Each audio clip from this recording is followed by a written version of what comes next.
you are drifting now through clouds not made of rain, but of myth. A sky brushed in bronze and marble, where mountains hum with quiet power, and gods walk unseen through olive groves. In this space, time slips away. The stars shift gently above Mount Olympus, and the world below, a world of shepherd girls, river nymphs, and queens in torchlit palaces, holds its breath. This is not a story of glory, not tonight. This is a story of those who were chosen, unwillingly, touched by power they could not escape, pursued by desire, wrapped in thunder, loved and left by the King of the gods. Tonight, we do not walk in Zeus's footsteps. We walk beside those who lived in his shadow, those who endured him, those who were changed forever by him. Let the myths unfold like dream silk, soft and slow, no battles, no lightning bolts, only echoes, only the voices that tremble underneath the thunder. Let us begin.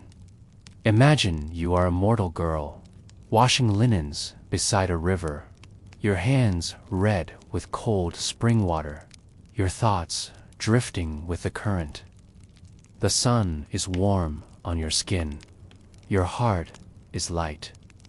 Then the air changes, the birds fall silent, the breeze stills, the sky, perfectly clear, begins to shimmer. You look up, and that's when it begins. To be noticed by Zeus was not a blessing, it was an omen. He was the king of the gods, but he was also a hunter, and the women he loved, or claimed to love, rarely had the power to refuse him. Sometimes he came as a swan, sometimes as a bull, sometimes as golden rain through a locked tower window. It sounds magical, doesn't it? But behind every shimmering disguise was the same power dynamic, the same imbalance, the same silence. The gods did not ask permission. The myths call them lovers, but listen closely to their stories, and the word begins to feel thin. Europa, a Phoenician princess, was carried away across the sea. Io, a priestess of Hera, was turned into a cow and hunted by a fly. Danaë, locked in a tower by her own father, was impregnated by light. Some tried to flee, some submitted, some simply disappeared. None had a choice, and none were left untouched. To be loved by Zeus was to become a myth. And myths are not always kind. Their bodies were changed, their names rewritten. Many were punished, not by Zeus, but by Hera, his wife and eternal queen. Hera, unable to strike her husband, struck the women instead. Io was cursed to wander, stung endlessly by a gadfly. Callisto was cast out by Artemis. Semele was incinerated by divine presence. To be chosen by Zeus was to lose your former self and gain nothing but confusion, suspicion, and sorrow. And still they were blamed. Poets wrote of their beauty, as if that were justification. Pain was painted over with praise.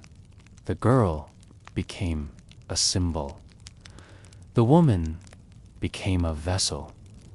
She was no longer real. She was myth. He preserved Danaë not because she asked, but because her unborn son would be Perseus. He saved Leda's children because one would become Helen of Troy. But what of the women themselves? The myths do not linger on their recovery, their confusion, their dreams after the gods had gone. They are remembered for what they bore, not what they endured. And yet, they did endure. This is what makes their stories so quietly powerful. They were not warriors. They did not wield swords or cast spells, but they survived transformation. They survived the weight of divine attention. They survived being rewritten by poets and painters for centuries to come. Their silence is not emptiness, it is endurance. Let's return for a moment to that girl by the river. She is no longer the same. She has been touched by something vast. She has seen the sky shimmer. She has lost her name, perhaps, but not herself. She keeps walking. She does not tell her story, because no one would believe her, but she remembers. And that memory becomes a myth. And that myth becomes the shape of her afterlife. Now, let's imagine her again, the one who walked beside the river, the one who did not ask to be remembered in verse, the one who would be turned into marble by artists who never knew her name. She stands still as the wind returns. But she is not the same girl who rose that morning, because transformation was not always metaphor. To be with Zeus often meant to be changed physically, irreversibly. A nymph became a bear, a maiden, a tree, a lover, a heifer. These stories are told as wonders, marvels, poetic feats of divine storytelling. But they were not gentle. They were escapes. When Callisto's body turned to fur, she was no longer welcome in the sacred hunt. When Daphne's legs rooted into earth and her arms stretched into leaves, she was spared the god who chased her but lost her voice forever. When Io's mouth could no longer form words, and her back bore the weight of horns, she ran not for glory, but to flee Hera's rage. These transformations are often described as gifts: mercy from Zeus, protection from Hera. There's something quietly tragic about how mythology rewrites its victims. A woman is pursued, changed, punished, and the myth remembers only her transformation. She becomes a lesson, not a person. She is remembered not for who she was, but for who she became, under pressure, under power. Take Callisto, for example. She was a follower of Artemis, sworn to chastity, devoted to the hunt. But Zeus came to her, disguised as Artemis herself. Callisto had no way of knowing what was happening.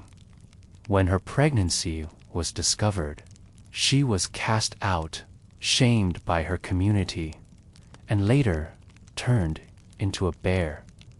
In the myth's final act, she is nearly killed by her own son, who does not recognize her. Only then does Zeus intervene, placing them both in the stars, Ursa Major and Ursa Minor. But what is that? Really, a celestial reward, or a permanent reminder of pain?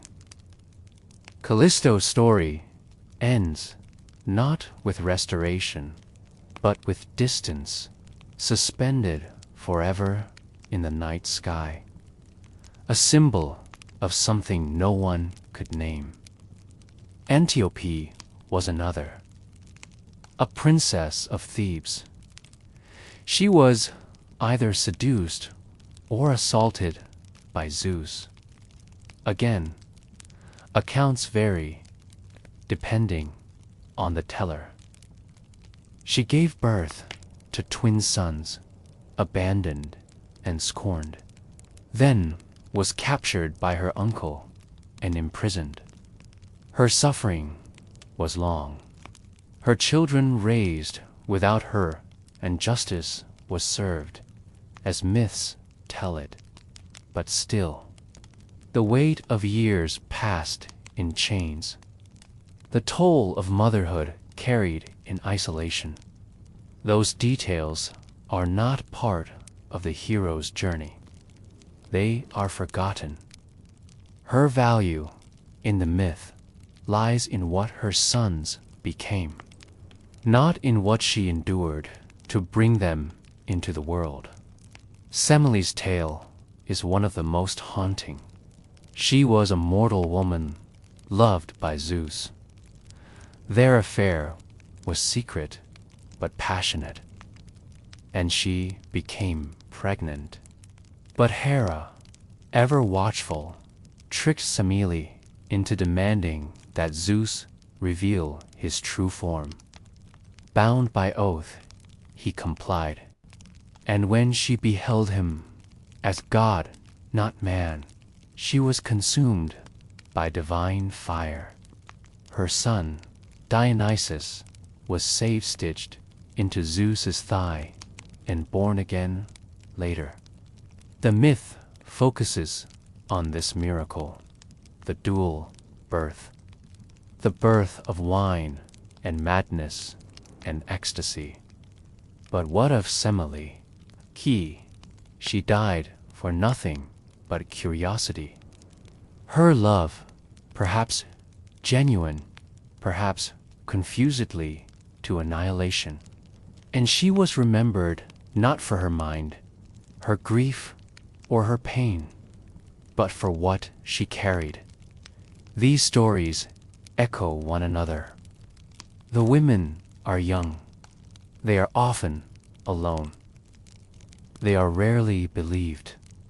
The gods approach them not as equals, but as forces, unstoppable, unquestioned. And when they are gone, the women remain to pick up the fragments of their lives, if they survive at all. There is something quietly powerful about acknowledging this pattern, not with outrage, not with judgment, but with witness. To say, I see you in the myth. I see that your name was not the same as your story. I see the ways your sorrow was repackaged as poetry. And I see how myth-makers, ancient and modern, preserved the glory, but not the grief. In ancient Greece, these tales were often told to children, as warnings, as entertainment, as cultural memory. But behind the beauty of the language, the rhythm of the epics, the elegance of vase paintings, there were messages. Be quiet, Be careful, be humble in the presence of power. Do not dream too boldly. These were not just divine dramas. They were cultural scripts, shaping expectations, assigning shame. And it is only now, centuries later, in a quieter age of reflection, that we begin to ask the other questions. What if these stories had been told from the women's point of view? What would Leda have said about the swan? What did Europa feel as she crossed the sea? What dreams did Danaë have as she sat alone in a tower? These questions are not meant to rewrite mythology. They are meant to expand it, to soften its sharpest corners, and to allow room for the forgotten. Because myths survive not only through repetition, but through renewal.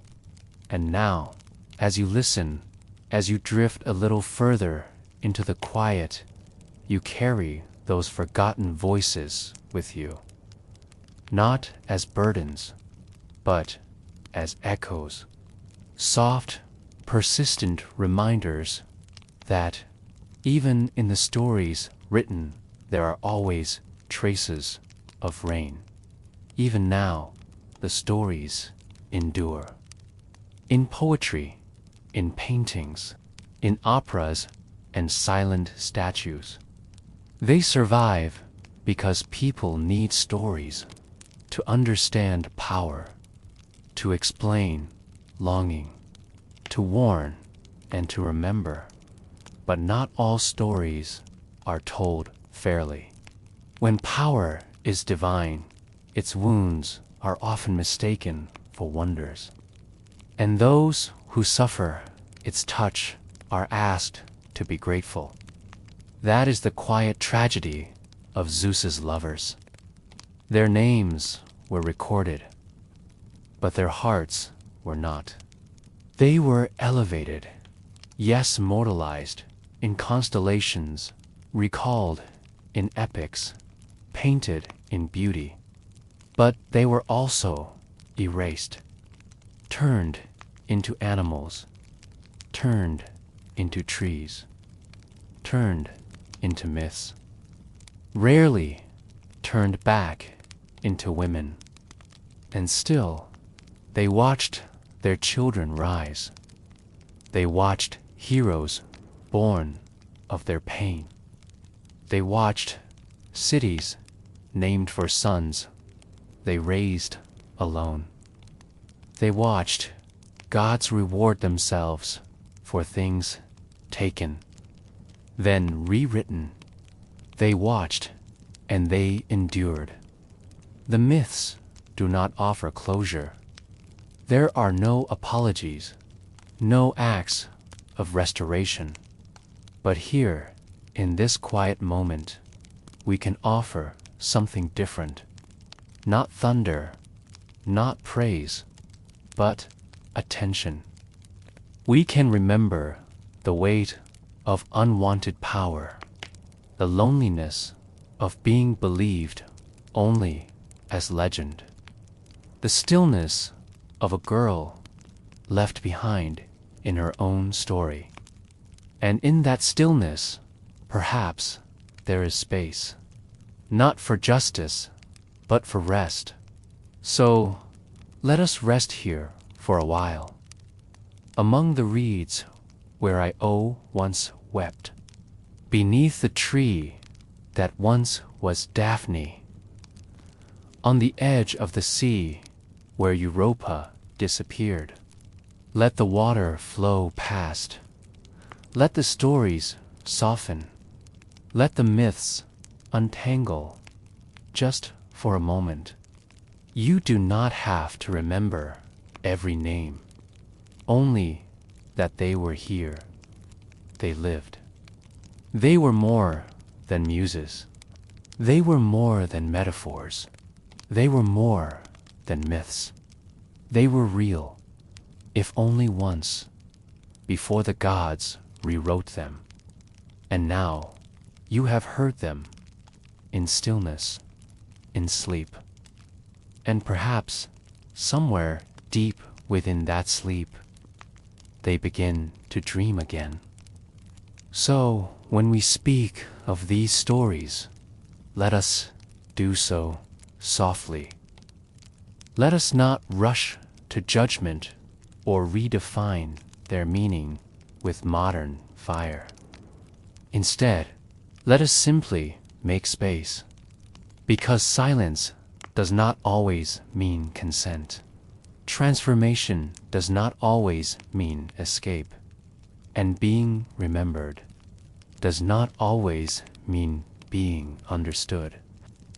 The myths have lasted because they hold power, but within that power, there are fractures, tiny cracks where light can pass through. And it is in those quiet spaces, those in-between places, that we can hear the women again, not crying out, not accusing, just existing, still, whole, in their own way, waiting to be seen, not as symbols, but as selves. So breathe gently now, and let the sky darken around them. Let the wind return to the olive trees. Let the marble figures fade into dusk. And know that you've heard them, at last, and with kindness. And perhaps what makes their stories linger, not their proximity to gods, but their closeness to us, their fear, their voicelessness, their quiet attempts to preserve dignity in the presence of forces they could not name, let alone resist. That's not just mythology, that's memory. Because across every age, every culture, every telling of power and silence, there are those who endure, those who are transformed without being asked, and those who carry stories that don't belong to them, but to the ones who shaped them. So as you rest now, perhaps imagine a new ending, one where Danaë's tower opens to the sea, where Leda walks away untouched, where Io is called back by name and returns to herself, not because the gods relented, but because someone finally listened. Is you.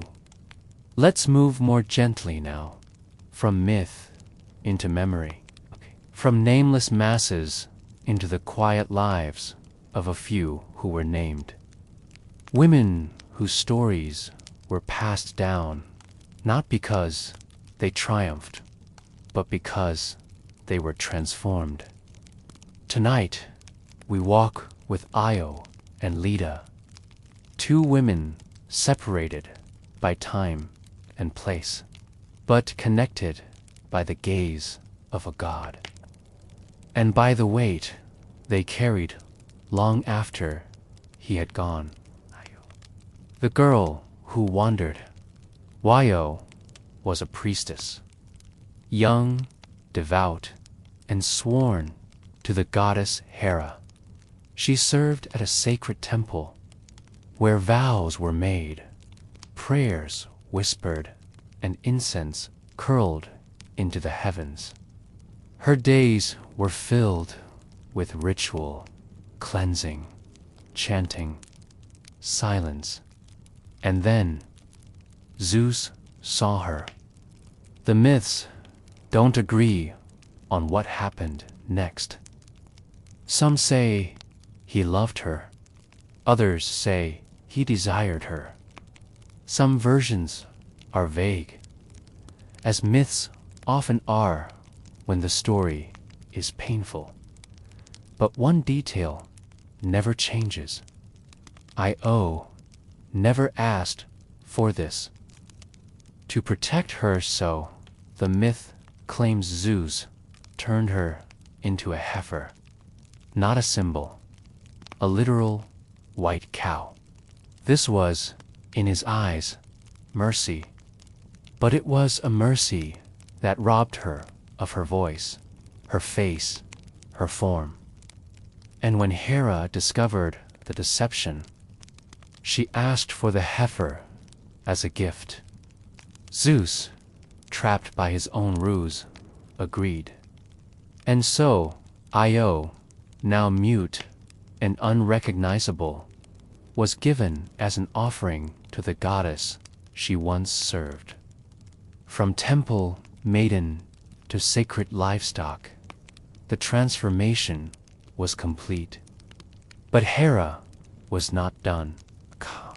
She appointed Argusa, giant with 100 eyes, to watch Io day and night. Io could not speak, could not plead, could not rest. The myths tell us that Argus was eventually slain by Hermes. But freedom, when it came, was no gift, because Hera unleashed her next punishment, a gadfly, tiny, winged, relentless. It stung Io constantly, driving her into a state of panic. She ran across lands, across borders, never able to stop, never able to explain. Imagine it, to be trapped in an unfamiliar body, to be hunted by something too small to see, to flee with no one who understands what you are, or once were. Her path took her across seas and deserts, through the Bosporus, which now bears her name, Cow's Passage. She wandered for years. Her name vanished from records, her voice erased, until one day Zeus restored her form and gave her a child. The myths say she became an ancestor of heroes, that her suffering had meaning because great men would come from her bloodline. But no one asked Io if she wanted to be a matriarch of myth. She had been a girl who prayed. Now she was a cautionary tale. And even in her restoration, no one gave her voice back, only lineage. Leda, the queen and the swan, now let us step into another silence, not the wandering kind, but the quiet of royal gardens and the stillness of lakes at dusk. Leda was a queen of Sparta, regal, respected, a woman with power, at least in mortal terms. And one day, walking by the riverbank, she encountered a swan. Not an ordinary swan, not a creature of feathers and instinct, but Zeus in disguise. The story again splits. Some say he seduced her. Others say she did not resist. Still others say she was overwhelmed and that the swan came down upon her like a storm in wings. Artists later loved this scene. Painters rendered it again and again. The woman reclining, the bird entwined. But always they leave out her face, because Leda's expression is too complex. The myths tell us she bore 4 children, 2 from her husband, Tyndareus, 2 from Zeus. But the details Genar, uncertain.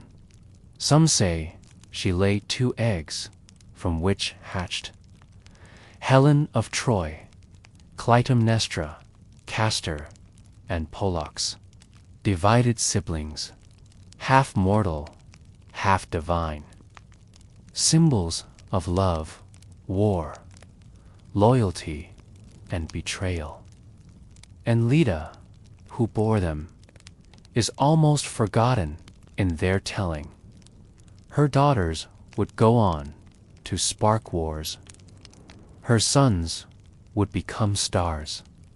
But Leda, she remains the woman with the swan.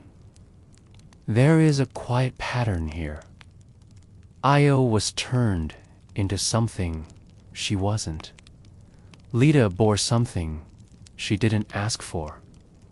Both were remembered not for who they were, but for what they produced, and both in art and story were frozen, not as survivors, but as icons of divine intervention.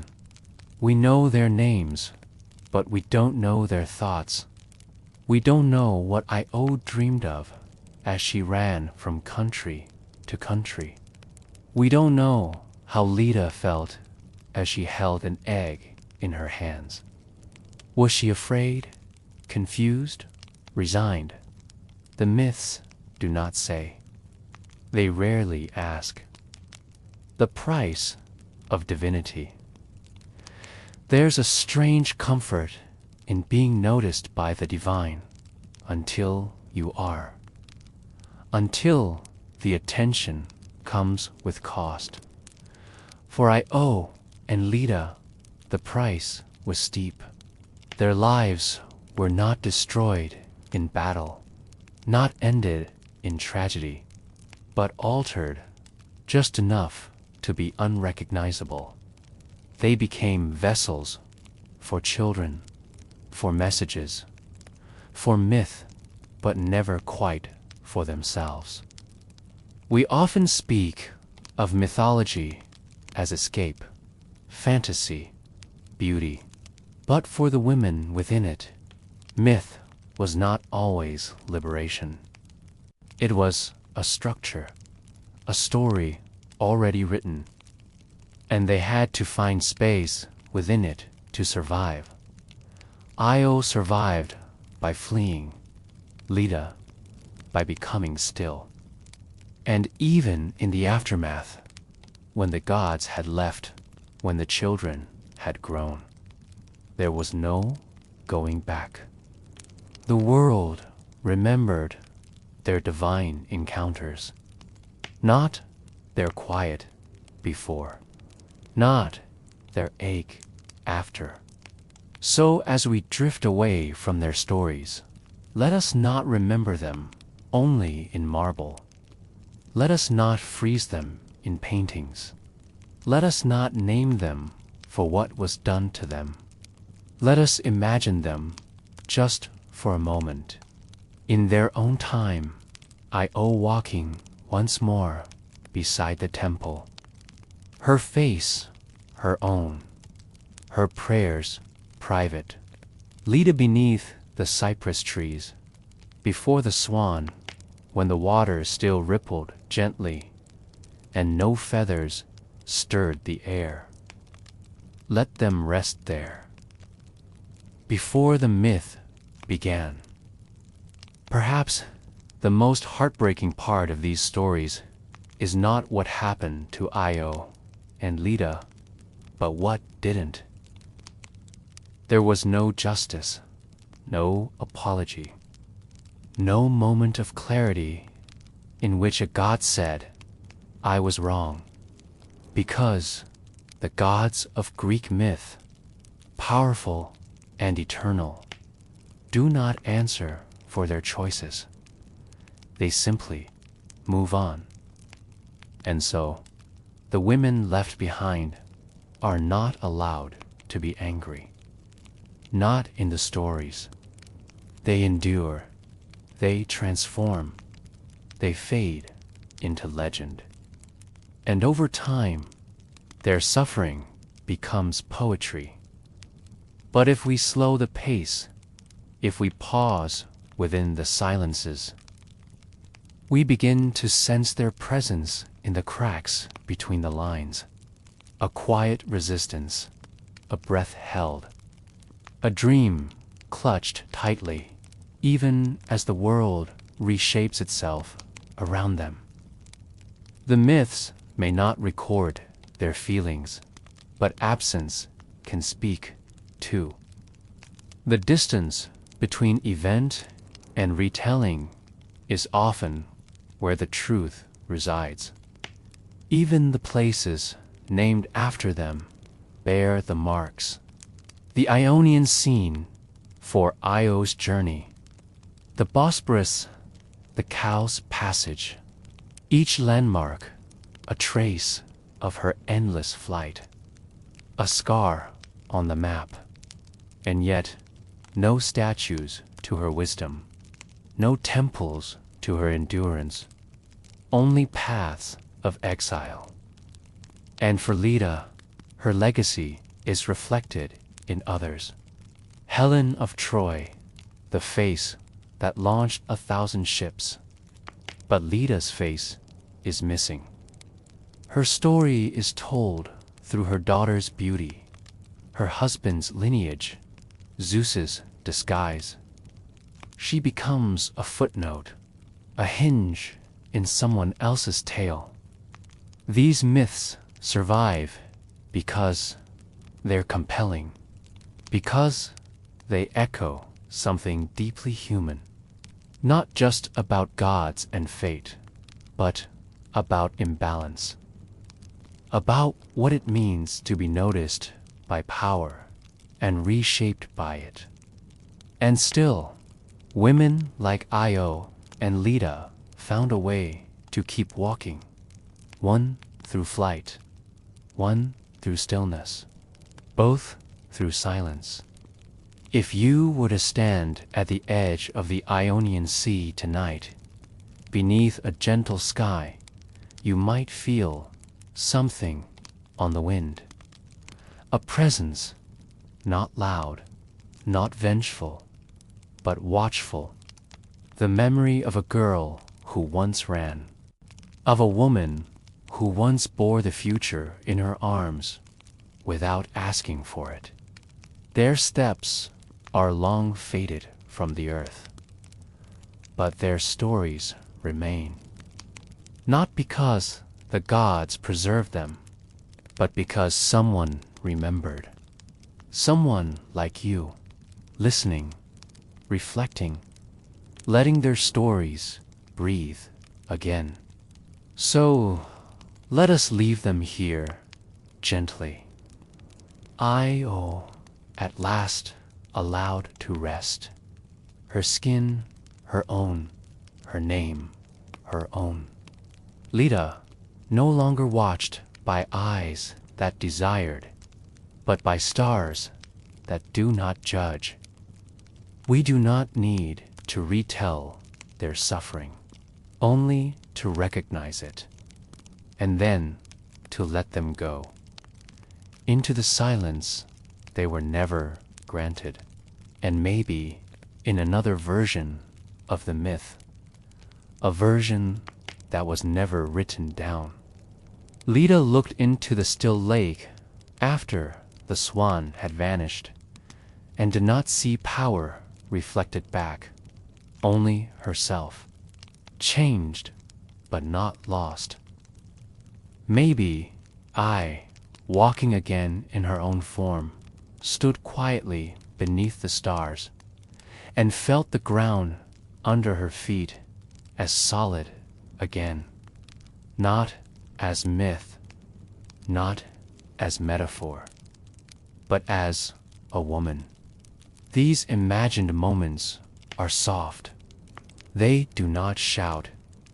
They do not rewrite the past, but they offer something ancient myths rarely did: a return, a small reclamation of self. Because when the myths were first told, They were shaped by men who valued strength and glory, warfare and conquest, divine intervention over quiet survival. But in the folds of each legend, the women remain, not as victims only, but as witnesses to themselves, to the world that would forget them, and to the stories that try to cage them in golden frames.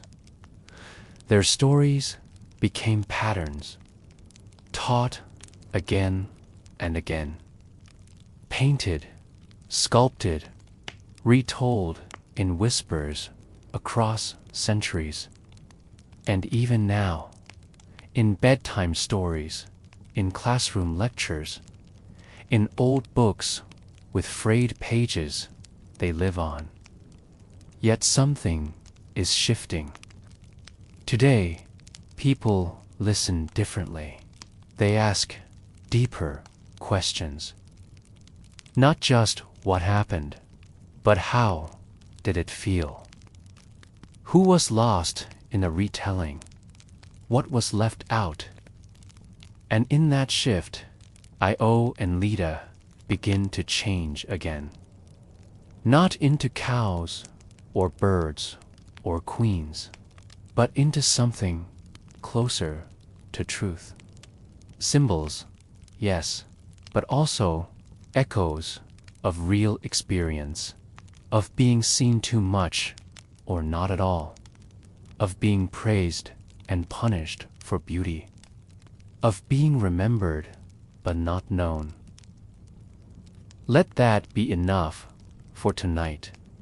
You do not need to remember every detail of their myth, only that they endured, only that their voices silent, though they were still resonate in our own. And in the hush of this hour, you've become a part of that memory, a quiet witness, a gentle listener, one who lets their names linger, not in fear, not in shame, but in peace. So now, let them rest, and let yourself rest too. And maybe that is the quietest power of all, to remain in the story, even when the story tried to reduce you, to whisper through generations, not as a goddess or a warning, but as a presence, still, enduring, human, in the hush between verses, in the space between temple walls. Io and Leda wait, not for justice, but for understanding. And tonight, through your listening, they are seen again. Their memories no longer trapped in marble. Their lives no longer bound by myth. Only drifting like the last breath of a dream into silence. There is something almost reverent about how the ancients captured the divine in stone. Cool marble, delicate brushwork on clay, lines of gold leaf tracing celestial stories across temple walls. It was an act of worship, but also of control, freezing myth into form, making it still, beautiful, safe. And among the most frequent subjects of this ancient art were the lovers of Zeus, Io, Leda, Europa, Danaë. But when we look closely, we see that these women were rarely portrayed as individuals. They were not captured for who they were. They were remembered for what happened to them and what their suffering gave birth to. They became symbols, and symbols. Forget porcelain goddesses. the visual vocabulary of silence. Let's start with the most common medium: attic, black figure, pottery. Hundreds of vases, craters, and amphorae survive from classical Greece, many depicting scenes of divine romance or divine conquest, depending on the version. But the details are telling. Zeus is always easily recognizable. His thunderbolt, his eagle, his confident stride. The woman, she is often stylized. Her features generic. Her body posed in graceful retreat. One arm lifted, perhaps in protest, but also frozen in time. You would not know her name unless someone told you. She could be she could be Europa. She could be no one at all. That is the silent language of these images. A language in which the man is active divine, and the woman is passive mortal. She does not speak. She does not move. She receives the story. Even in myth, her experience is decorative. This carried into sculpture. In Roman times, Leda and the swan became a popular motif. But what was once a strange and troubling story became something else entirely. Leda, in sculpture, is often shown reclining, graceful, relaxed. The swan curled beside her or on her lap. It is serene, erotic, almost peaceful. But the original myth was not. It involved confusion, disguise, perhaps violence. Yet the art forgets or chooses to forget because it is easier to look at beauty than pain. Easier to admire the folds of a robe than to question how it was torn. Danaë and the Rain of Gold, now a princess, locked away by her father, who feared a prophecy that her son would kill him. Zeus visited her not as a man, nor as a shower of golden light. He slipped into her chamber in the form of gold, and from that strange union came Perseus, a hero, a slayer of monsters, a legend, and Danaë. She became a favorite subject for Renaissance painters, not because of her strength, not for her wisdom, but for the sensuality of that moment. A woman alone, bathing in light arms spread in awe or surrender. Again, the woman is aesthetic, symbolic. Zeus is barely shown. The story is eroticized. Her agency is ambiguous. Her image becomes about the light, not the shadow it cast. Europa, the ride across the sea, and then there's Europa. Her story gave a continent its name. She was a Phoenician princess gathering flowers near the shore. When Zeus approached her as a white bull, gentle, majestic, strangely tame, she climbed on his back. He leaped into the sea and carried her far away to Crete. There, he made her his queen. And from her came kings and bloodlines.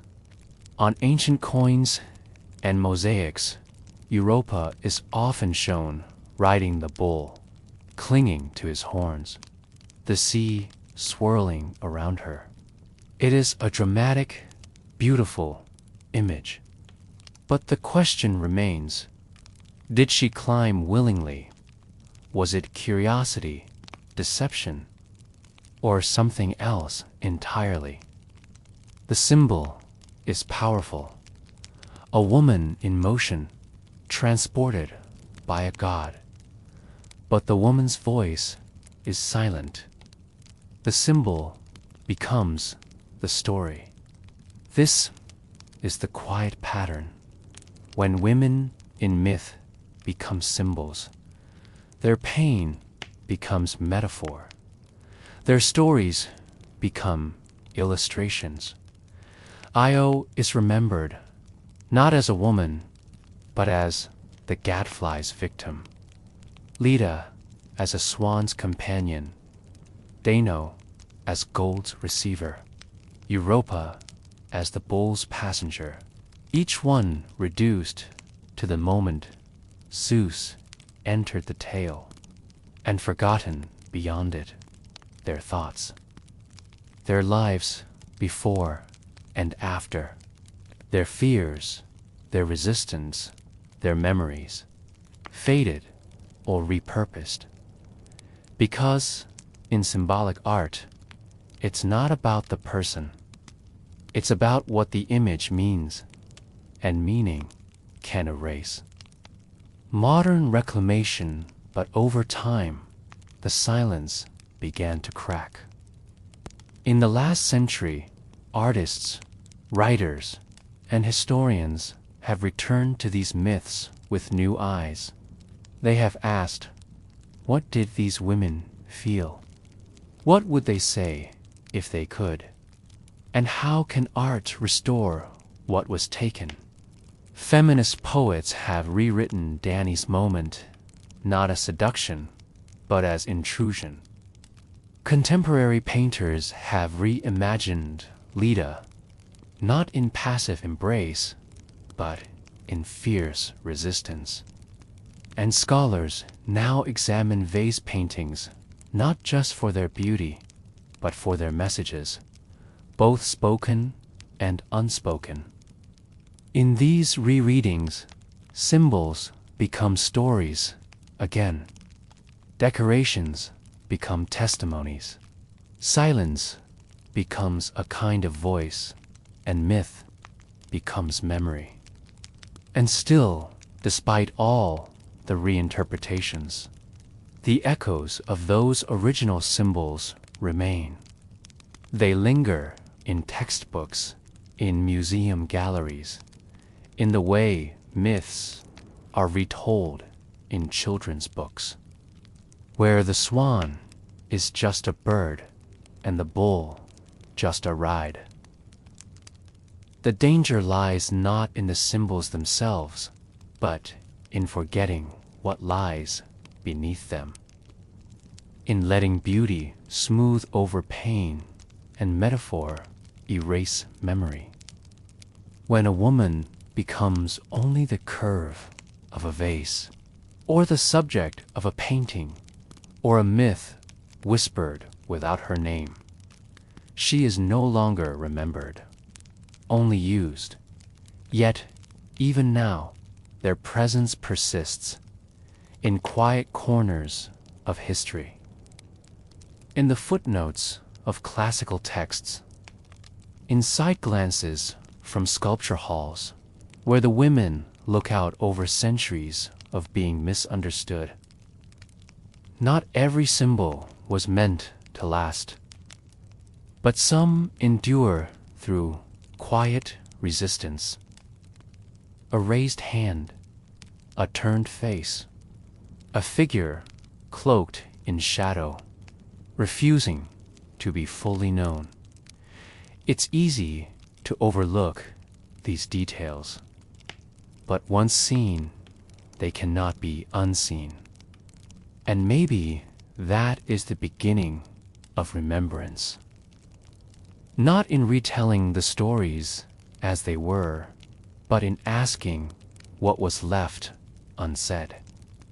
Perhaps Io is more than the cow, more than the pursued. Perhaps she is the woman who kept walking long after everyone stopped watching. Perhaps Leda is more than her posture, more than a motif, more than the moment the swan descended. Perhaps she is the silence afterward, the ache, the confusion, the private strength, and Danaë bathed in golden light. Perhaps she closed her eyes, not in surrender, but in refusal. A moment of stillness in which she claimed something for herself, if only for a heartbeat. The symbols are not the stories. They are fragments, shadows, starting points. And now, as we return to them with gentler eyes, we begin to fill in the outlines again, not with certainty, not with judgment, but with care, with the understanding that beauty can hide wounds, that art can be both revelation and distortion, that mythology, when told without question, can repeat harm.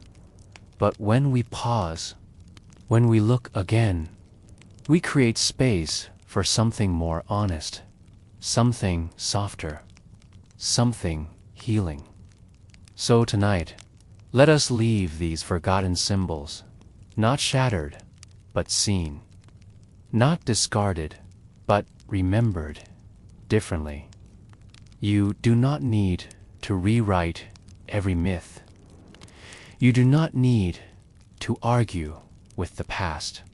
You only need to listen, to let the stillness speak, to imagine the hands that once held those amphorae, the voices that never made it onto parchment, the women who stood behind the symbols and waited through centuries of silence to be heard again.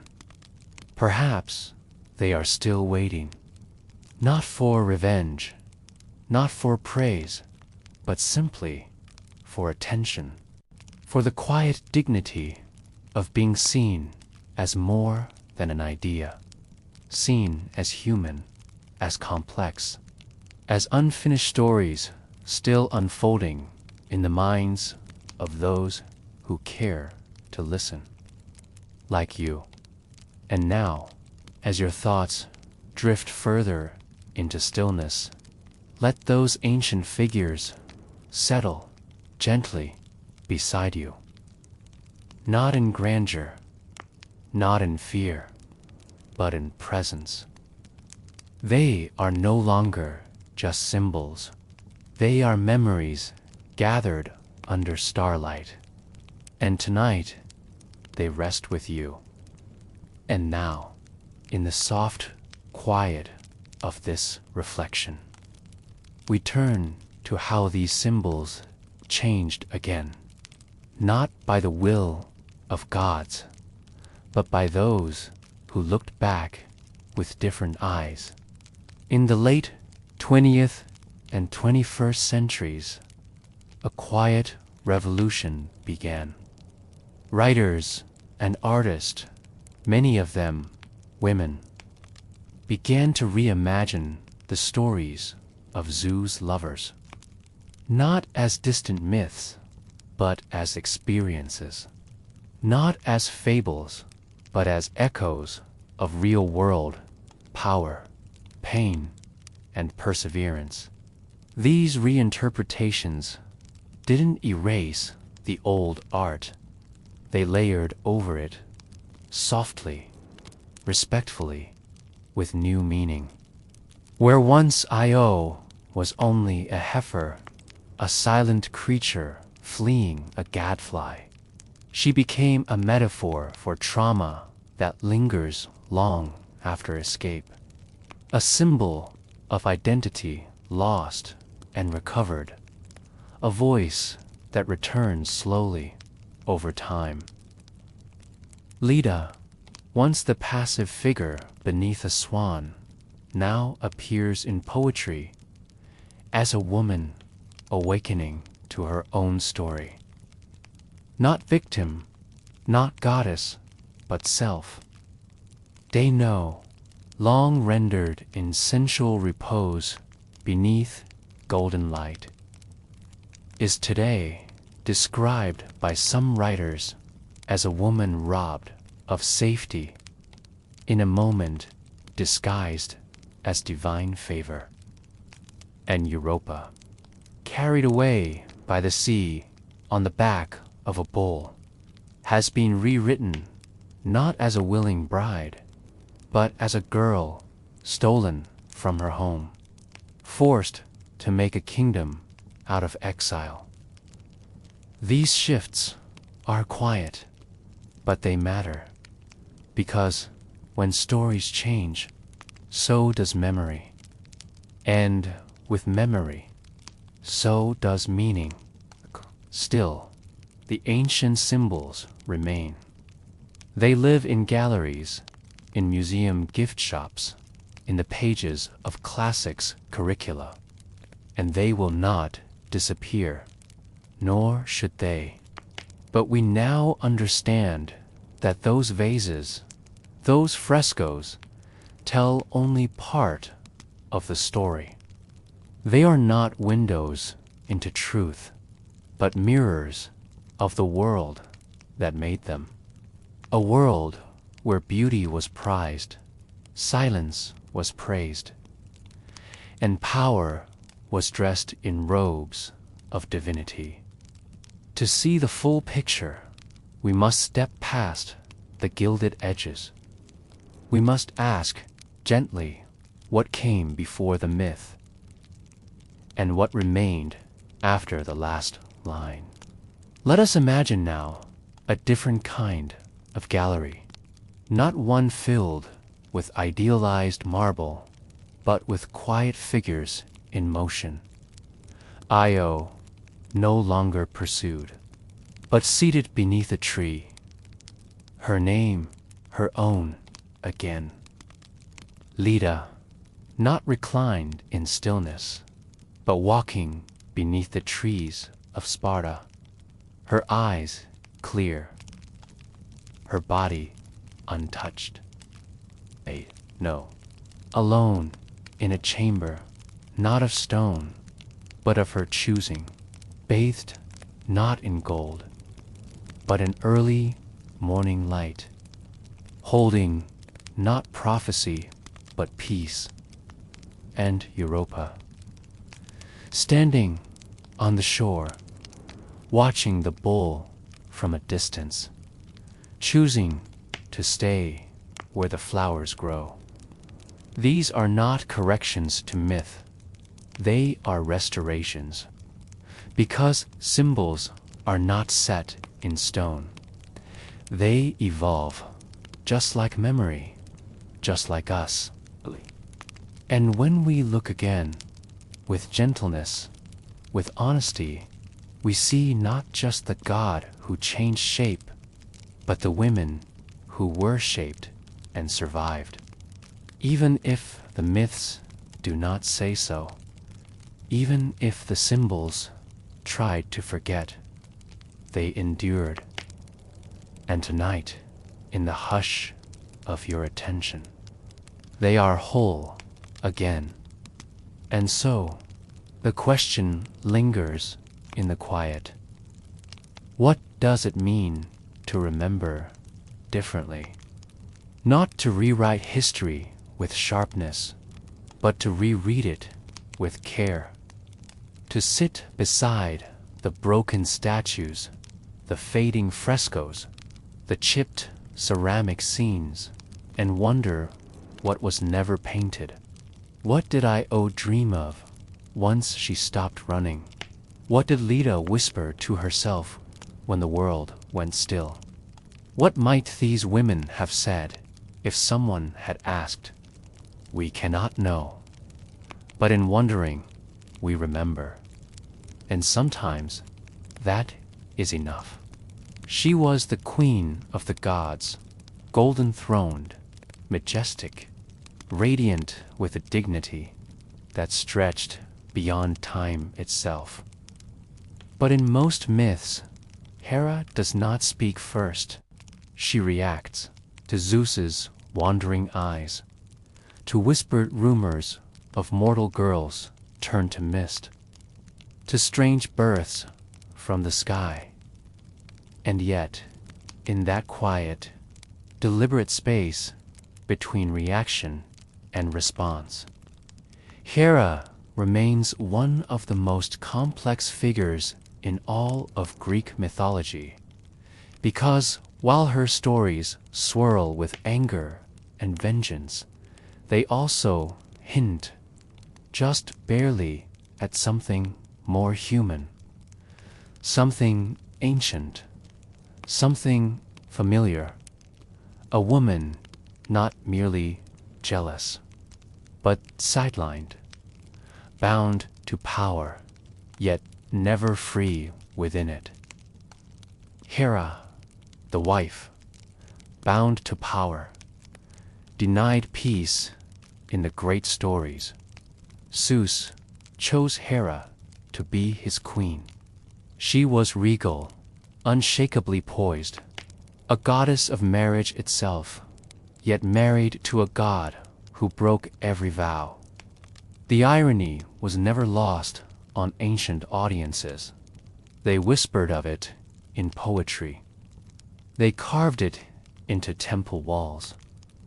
Hera, goddess of fidelity, forever chasing down the shadows of Zeus's affairs, not to punish him, but to punish them, his lovers, his offspring, the women who, by will or by force, were caught in his divine orbit.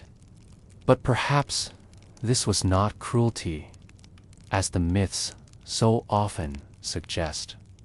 Perhaps it was the only power she was allowed. In a court ruled by Zeus, who punished his enemies with storms, Hera wielded a quieter storm, a calculated, enduring one. The myth of jealousy, it is easy in reading the myths to label Hera as jealous, to see her as vengeful, petty, cruel. Pause, hear, breathe. Look again. Jealousy is only the surface. Beneath it lies a deeper current, one of humiliation, isolation, and powerlessness. Imagine being the goddess of marriage, while your own union is mocked by the cosmos. Imagine watching mortals and nymphs suffer for something they did not seek. Imagine the thrones of Olympus closing in while the sky god moves freely between realms. What could she control? Not Zeus, not fate, only the aftermath. So she became the echo, not the thunder, but the pressure that followed. She did not stop the betrayal, but she made sure it left a mark. The children she hated, many of the most famous Greek heroes, were born not from Hera, but in spite of her. Heracles, most of all. His name, ironically, means glory of Hera. Yet she tormented him from infancy, sent serpents to his cradle, drove him to madness in adulthood. But why? Because he was the son of Zeus and a mortal woman, Alcmene. And Hera could not punish the father, so she punished the result. In myth, this is framed as cruelty. But In quieter telling, it is a portrait of pain. Heracles reminded Hera not just of infidelity, but of her own erasure. He was a son of Zeus. He would be praised, worshipped, immortalized. And Hera, she would be remembered only as the obstacle, the angry goddess, the jealous queen, the villain of a story she didn't write. But Hera's reactions weren't always loud. Sometimes her power came in silence, in turning her face away, in the absence of approval. In the myths, this quiet rejection could be just as potent as a curse. It was Hera's disapproval that tainted marriages, her absence that removed divine favor, her stillness that unsettled the very throne of Olympus. She punished not only the women, but their children, their cities, their descendants. She outlasted them, remembered their names when the world had forgotten them. Semele, for instance, a mortal princess who became pregnant by Zeus. Hera, disguised as an old woman, befriended Semele. Gently, patiently, she sowed doubt in the young woman's heart. Are you sure your lover is truly a god?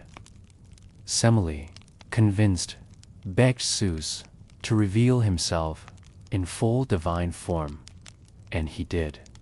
But no mortal can survive the raw glory of a god. Semele perished, burned away by his lightning. Their unborn child, Dionysus, was saved. But Hera's touch lingered in the tale. No thunderbolt, no fury, just suggestion and silence.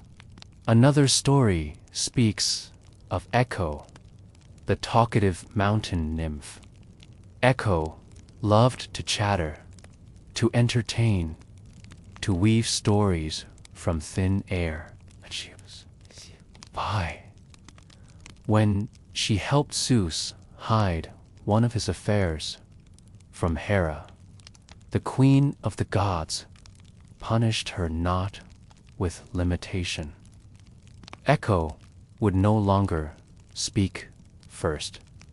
She would only repeat the words of others. Her voice, still beautiful, was no longer hers.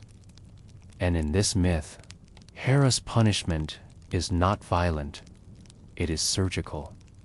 She removes identity, not life. And then there was Lamia, once a beautiful queen of Libya. She too became a lover of Zeus, and, as many myths say, she bore him children. But Hera, enraged, took those children away and drove Lamia mad with grief. In her madness, Lamia transformed, no longer a queen, no longer a mother. She became a monster, half serpent, wild-eyed, feared by all. The tale became a warning. Do not cross Hera. Do not touch what is hers. But beneath that warning lies another story, a quieter one, of a woman broken not by desire, but by consequence. By divine jealousy, yes, but also by the impossibility of surviving Olympus untouched. And yet, despite these many stories of wrath and revenge, Hera remained more than her rage. She was worshipped, respected, even loved. Temples across the Greek world were dedicated to her. Massive sanctuaries in Argos, Samos, and Olympia stood in her name. Pilgrims came bearing offerings, not to appease her anger, but to honor her domain. For Hera was not merely the wife of Zeus. She was the protector of marriage, the guardian of birth, the embodiment of sacred bonds between mortals. She ruled over oaths. She blessed unions. She held power in areas Zeus rarely touched. In many cities, Hera was worshipped independently of her husband. And in these places, she was not a vengeful goddess. She was a sovereign. Even the Romans, when adopting Greek deities into their pantheon, recognized her significance. They called her Juno, and though many of her myths remained unchanged, her image began to soften. Juno was still the queen, still proud, but she became associated with dignity, protection, and womanhood. In Roman society, where the role of the matron was deeply respected, Juno became a divine role model, a figure of balance, of stability. Not merely the woman behind the throne, but the one who held it upright. And perhaps, in her silence, Hera outlasted them all. Zeus's lovers, many of them, vanished from myth after their stories were told. Their names became footnotes, their images symbols. But Hera remained. Her voice echoed through temples. Her rites continued for centuries. Even now, in quiet scholarship and soft retellings, people look back and wonder, was Hera ever truly heard?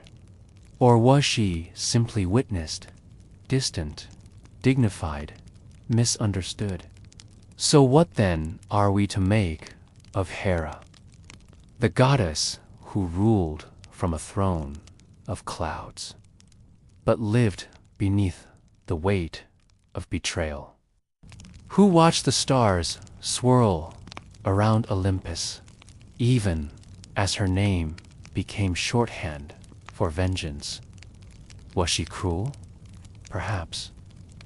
But perhaps cruelty was the only language left to her in a world that praised her power but refused her peace. In so many of her myths, Hera does not win. Her efforts to thwart Zeus's affairs rarely succeed. The lovers still bear children. The children grow strong. The stories move on. And yet, Hera never disappears. She stays, not just as a figure of resistance, but as one of permanence. She is there in every myth, sometimes silent, sometimes watching, sometimes acting from behind the curtain of Olympus.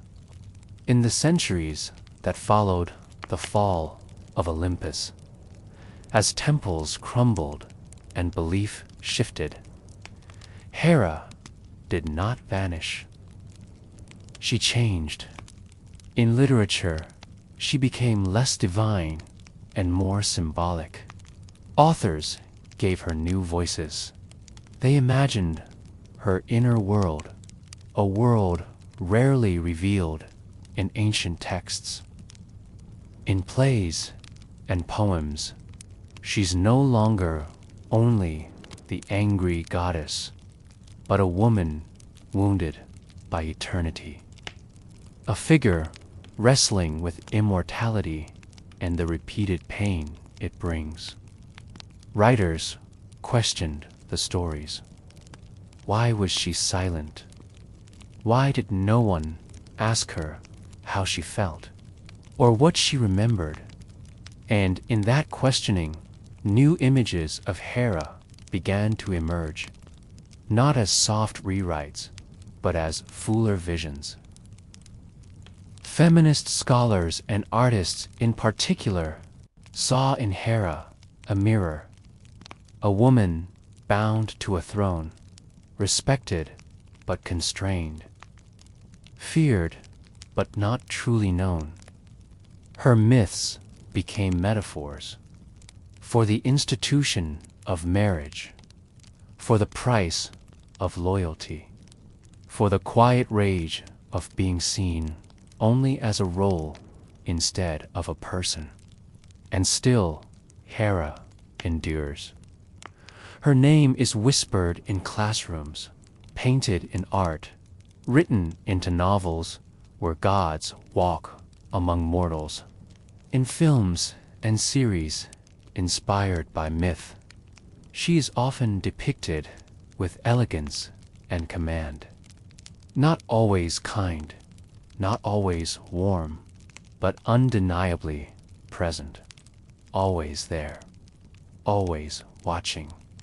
Perhaps that is Hera's real power, not thunder, not transformation, but presence. To remain when the stories forget, to return not as a storm, but as a shadow beneath the myth. She does not need to be loved to be respected.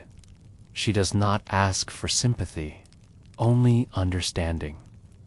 And so she becomes a kind of emblem for women who hold their pain not in open hands, but behind calm eyes.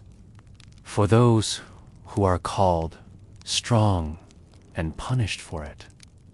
For those who lead but are never allowed to rest.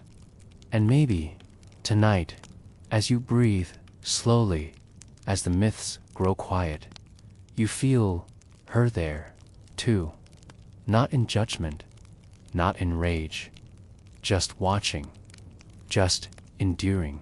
A goddess of stillness, reminding you that not all power is loud, that not all stories are told completely the first time, and that silence is not always absence. Sometimes it is memory, sometimes it is survival, sometimes it is strength. And now, with the myths behind us and the silence around us, we begin to see Hera not as the woman wronged, but as the one who remained. She stayed on Olympus long after the stories of lovers faded. She sat at the edge of thrones and feasts, knowing what was said about her, but never needing to defend herself. Perhaps that's the lesson Hera offers. That some presence speaks for itself, that the refusal to be softened or remade is, in its own way, divine. She did not charm, she did not seduce, she did not disappear. And in a world of myths, where women are often turned into animals, clouds, stars, statues, Hera stayed herself, unyielding, complex, whole. Even now, when stories are rewritten for modern screens, when gods are given human flaws and lovers fresh sympathy, Hera's shape still looms in the background. She is the reminder that power and pain often coexist, that silence may conceal not apathy, but depth. And when her name is spoken softly, almost reverently, you can still hear the weight of Olympus behind it. Not thunder, not rage, just presence, stillness, a queen who will not be forgotten. So much of Hera's story is shaped by what others feared about her.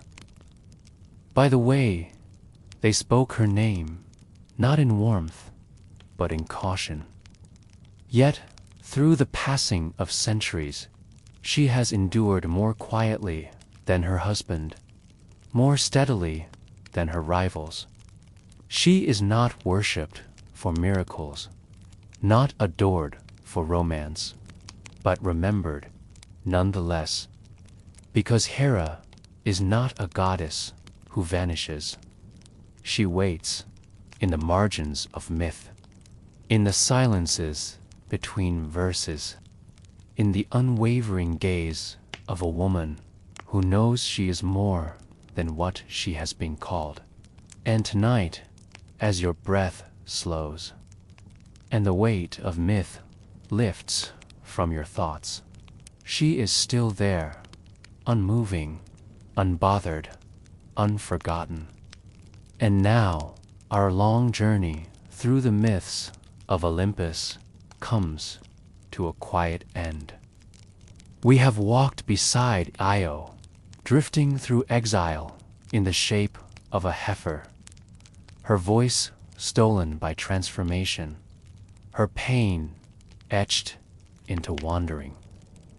We have floated with Leda, her swan-shadowed story told in silence and suggestion, remembered not for her will, but for what others made of her.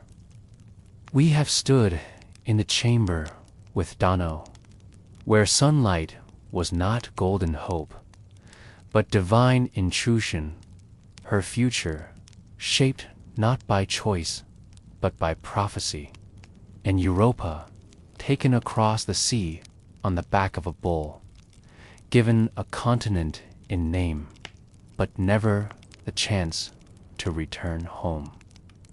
They were worshipped, remembered, painted in gold and marble, yet rarely heard. Their stories were shaped by power, but not their own. And then there was Hera, so often cast as the angry wife, the jealous queen, the obstacle in another's tale. But tonight, we let her be something more, not loud, not soft, just still, a presence that does not fade. A voice you can almost hear if you listen to the silence between stories.